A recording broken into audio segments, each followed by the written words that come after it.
إذا ناوي تروح صلالة في موسم الخريف أو موسم الصرف فهذا الفيديو لك. راح أقول لك عن أشهر 10 أماكن تقدر تزورها وشلون تقدر توصل لها، وبنهاية الفيديو لا تنسى تشوف صندوق الوصف لأنه راح تحط لك لوكيشن كل مكان فيهم. وقبل لا نبدأ لا تنسى الاشتراك بالقناة وفعل الجرس عشان يوصل لك كل جديد. صبحكم الله بالخير ومساكم الله بالخير وين ما كنتوا، متجهين الحين لمطل شعت، مطل خيالي يصير فوق السحاب. طبعا بالدرب احنا الحين بين السحاب، ادري نفس ما قاعد تشوفون قدامكم مو مبين ولا شيء، وان شاء الله ان صوتي واضح مع الهواء هذا. حرفيا الرؤيه معدومه، قاعد نمشي على البركه والله الحافظ. طبعا احنا هني مو من اهل المنطقه فمو متعودين، مخففين وايد ما شاء الله. قاعد يمرون علينا اهل عمان او خلينا نقول اهل ظفار متعودين على الدرب، فالله يحفظهم مارين بسرعه تخوف والله، خصوصا انه نزله يعني اللي نازل من الجبل واللي صاعد وفي لفات قويه، فالوضع مو 100% مضبوط. وصلنا مطر شعت لكن للاسف من كثر الضباب والغيم والمطر ما يبين شيء. هني المفروض وراي تشوفون بحر وتشوفون خضار مو طبيعي تبارك الرحمن، لكن ممكن نستعين بفوتج السنه اللي طافت ونوريكم المكان شلون صاير. المكان خيالي وضروري تجونه، لكن الجو مرات يعني انتم حظكم، مرات يعني تتوفقون ان تشوفون المنظر ومرات يكون كذي نفس ما تشوفون ضباب، ومرات نص ونص. يعني احنا السنه طافت يومينا 5 دقائق ضباب 5 دقائق شمس، 10 دقائق ضباب 10 دقائق شمس. لا نشوف فوتج السنه طافت.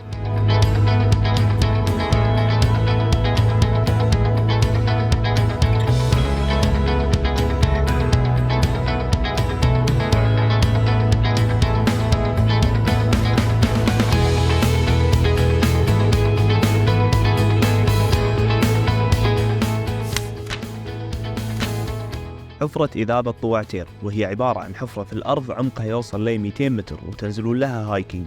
يفضل أن يكون معاكم قايد عارف الطريق عشان سلامتكم، ومن حسن حظنا أن قدرنا نشوف الذيب العربي فيها وقدرنا نصوره، وهذه اللقطات كانت بعدسة أخوي سعود الكندري.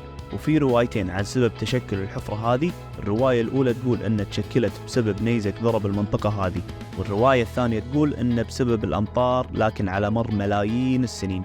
أنتوا ايش رايكم؟ أبيكم تكتبون لي بالتعليقات أنتوا تميلون حق أي رواية فيهم، أو إذا عندكم رواية ثالثة بعد اكتبوها.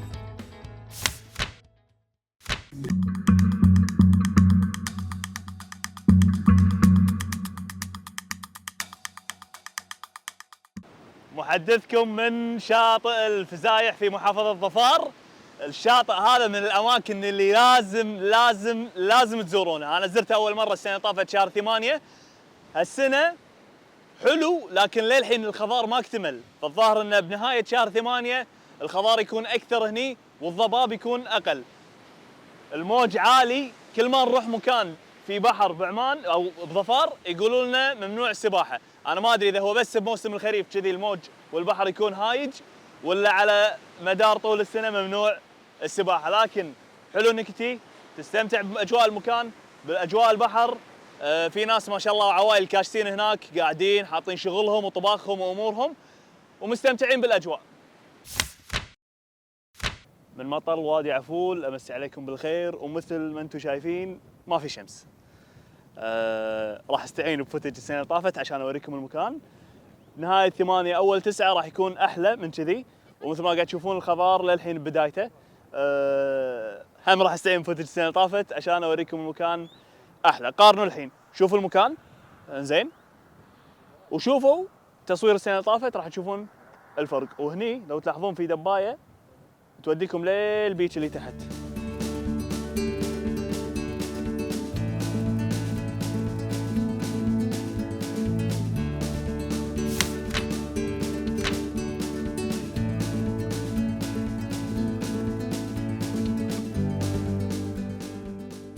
وبعد ما غطينا لكم وادي عفول في يمه شاطئ مخفي. الشاطئ هذا وانتم رايحين شعت راح تقدرون تدخلونه، لكن الطريق كلش مو سهل، الطريق صخري.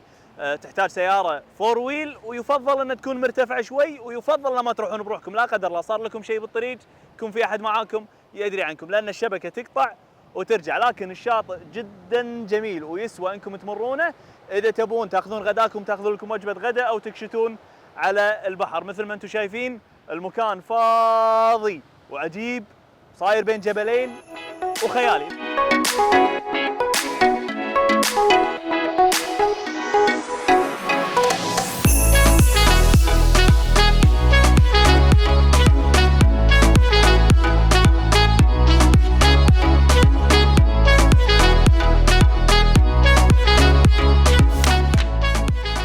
الأماكن اللي لازم تزورونها بعد في ظفار جسر المغسيل اللي انهدم من إعصار مكونه بسنة 2018. سبحان الله الإعصار جاء من هناك قص الجسر نصين. لو تشوفون المكان تستغربون سبحان الله من قوة الإعصار. شنو قوته هذا اللي يقدر يهدم الجسر؟ هذا الجانب الأول من الجسر. الجانب الثاني هناك بعد شوي نروح نصوره لكم. الحين بطير الدرون ناخذ لنا لقطات حق الجسر من فوق تشوفون قوة الإعصار اللي سبحان الله سبحان الله سبحان الله شلون يعني والله العظيم تتعجب صراحة.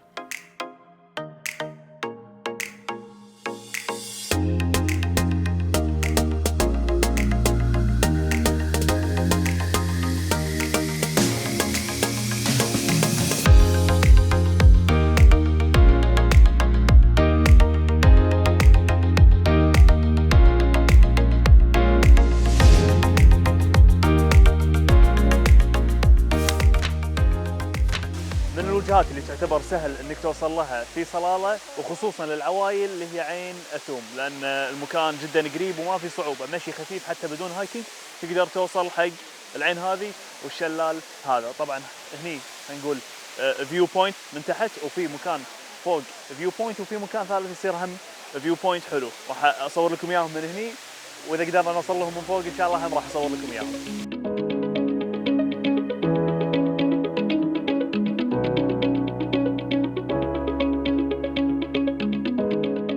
واحد من الاماكن اللي تقدرون تشوفون الشلال منها فوق هني من الشلال، لكن طريقه الوصول له ما اعرف شلون. وفي مكان ثاني يصير هني فوق هم تقدرون تكملون له بالسياره، اذا كملتوا سيده راح تشوفون زحمه سيارات تصفطون تجون هني المكان اللي انا موجود فيه، اما اذا كملتوا سيده تقدرون تصفطون تنزلون يمين وراح توصلون حق الفيو هذا اللي قلت لكم عنه فوق هني، هذا سهل. اما اللي هناك فوق صراحه ما ادري، اكتبوا لي بالكومنتات اهل عمان اذا تدرون شلون نوصل حق الشلال من فوق. نفس الاخ اللي فوق هناك قولوا لي. تبارك الرحمن الله يحفظه ويستر عليه واقف على الشلال بالضبط فوق، ما ادري اذا قاعد تشوفون ادمي فوق هذا هو الله يستر عليه قاعد يصور.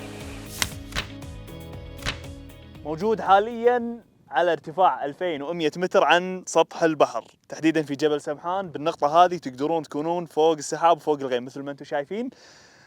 المنظر ولا اروع، منظر الوادي مع السحاب والغيم شيء ولا بالخيال.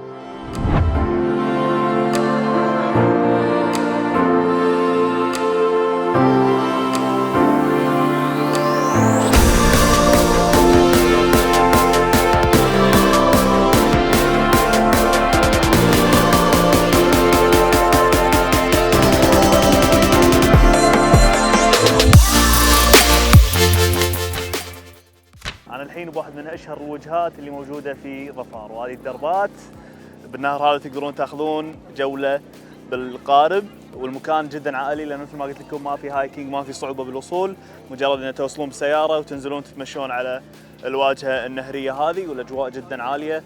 المطرة تبارك الرحمن حلوة، المطرة الخفيفة رذاذ حلو، وفي مطاعم في عوائل قاعدين. نركب النهر الحين ناخذ لنا لفة، وفي مسارات فوق هناك يصير فيها هايكينج ما هايكينج والامور هذه. مثل ما انتم شايفين في كافيهات ومطاعم وقعدات على النهر. يعني هني عند الشباب خذينا حلوى عمانيه فريش نجربها ونعطيكم راينا. بسم الله. قويه والله. هذا اللي هذا الطعم اللي مكسرات. شلونها؟ طيب 100% والله. بعد امدح بعد. توني اقول له بقول لك ابي حلوى مكسرات، هذا قال لي بدون مكسرات. نفس الطعم اللي كنت اتوقعه. احسن بعد. الحلوى العمانيه تفوز والله. فريش والله. وخطير. خل نصوركم مره ثانيه مكان الشباب، ما شاء الله صار زحمه عليهم. وفي مكان ثاني بوادي دربات اللي هو شلالات وادي دربات، تبارك الرحمن منظرها خيالي، وتعتبر من أشهر الوجهات للعوائل في ظفار لأن الوصول لها جدا سهل.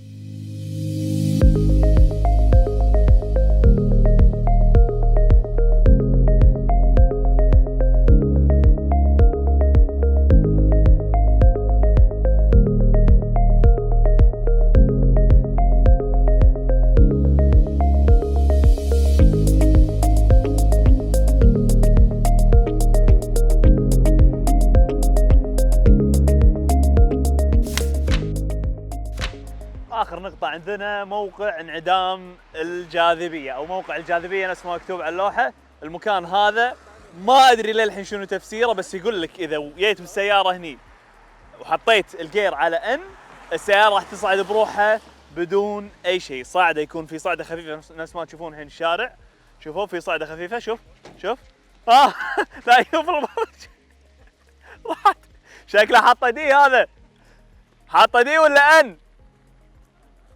حاطه ان مساعد، طلع حاطه ان. شفتوا شلون سيارة راحت؟ فاللي يعرف التفسير من اهل عمان يكتب لي تحت بالكومنتات شنو تفسير الظاهرة الغريبة هذه. يعني صعدة سيارة ان، شلون تصعد سيارة؟ يعني اذا على صعدة منطقيا مفروض السيارة تنزل او على الاقل تثبت. غريب.